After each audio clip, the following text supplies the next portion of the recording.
Hello class, welcome to week 13. Some announcements here primarily about the semester project. Your intermediate reports and reviews have all been passed back to you. Both the reports and reviews have been graded. If you have any questions, feel free to let me know.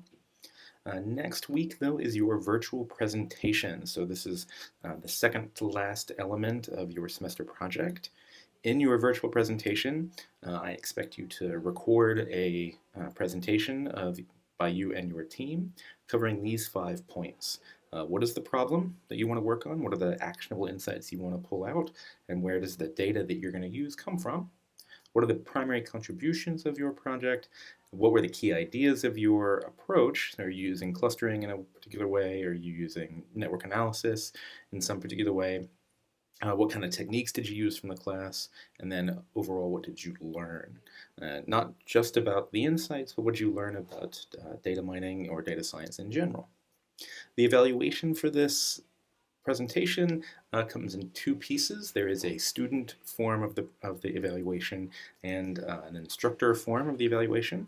So from the student perspective, this is very similar to your intermediate review, where I ask you to briefly summarize the projects of the goal, or projects of the goal of the project, core insights, who is going to use this project, what are its weaknesses, and how would you improve the presentation. And then I also have a instructor reviews. This is the review that I and the TA will do, where we ask specific questions about, did you set up a good motivation? What are the actionable insights now they clearly identified? Where does the data come from? Does the presentation support the or fulfill the decisions and support the decisions that you asked for, these kinds of points.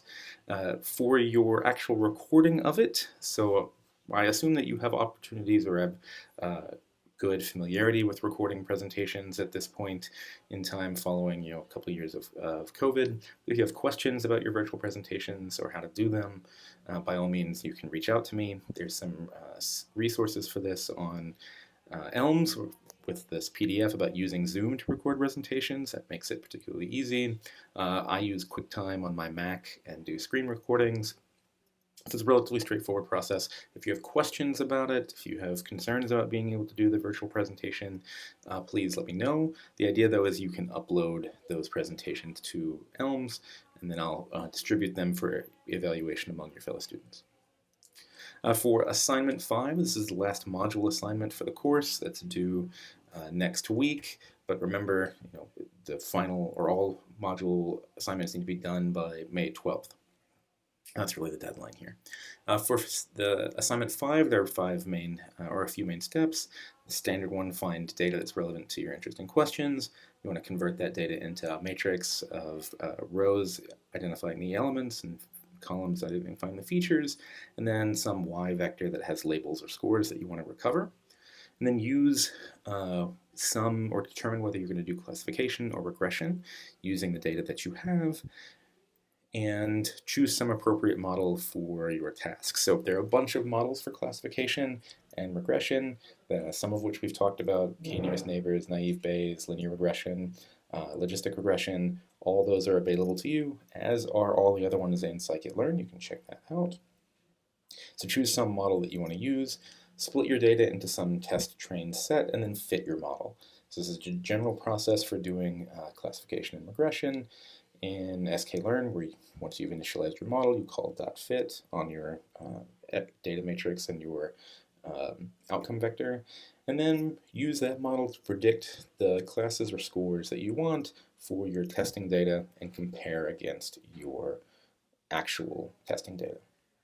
One additional thing to do, though, is failure analysis. This is something you ought to be doing in this kind of work anyway.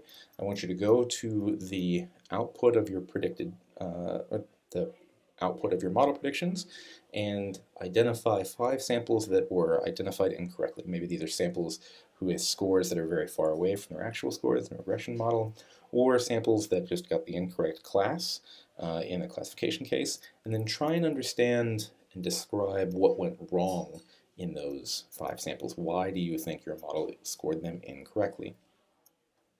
I have examples for classification and regression in GitHub, both genre and revenue regression, genre classification and revenue regression that you've seen before. And there's now a TA example that's about predicting whether an individual will be offered a personal loan. This is on YouTube with a walkthrough that's linked to in Elms as well. You can get here. Regarding homework, as I mentioned in general, all Medium posts, so all the module assignments, need to be done by May 12th. That gives me time to grade them during the final exam period, and I can get your grades in. That's it for announcements about assignments. The next thing to discuss is where we are this week in Module 7. This is the final module of the course, where we talk about model evaluation. Essentially, we have some model and we want to evaluate, is it good or bad? In this case, there are, I think, 4 main learning objectives, maybe 5. The first one is to describe why accuracy might be a poor metric for imbalanced data. So I showed you before that in imbalance, or in training sets or data sets that have really high or really imbalanced distributions for categories, accuracy can be problematic. We'll actually talk about why that is. Be able to calculate precision and recall for some supervised learning model.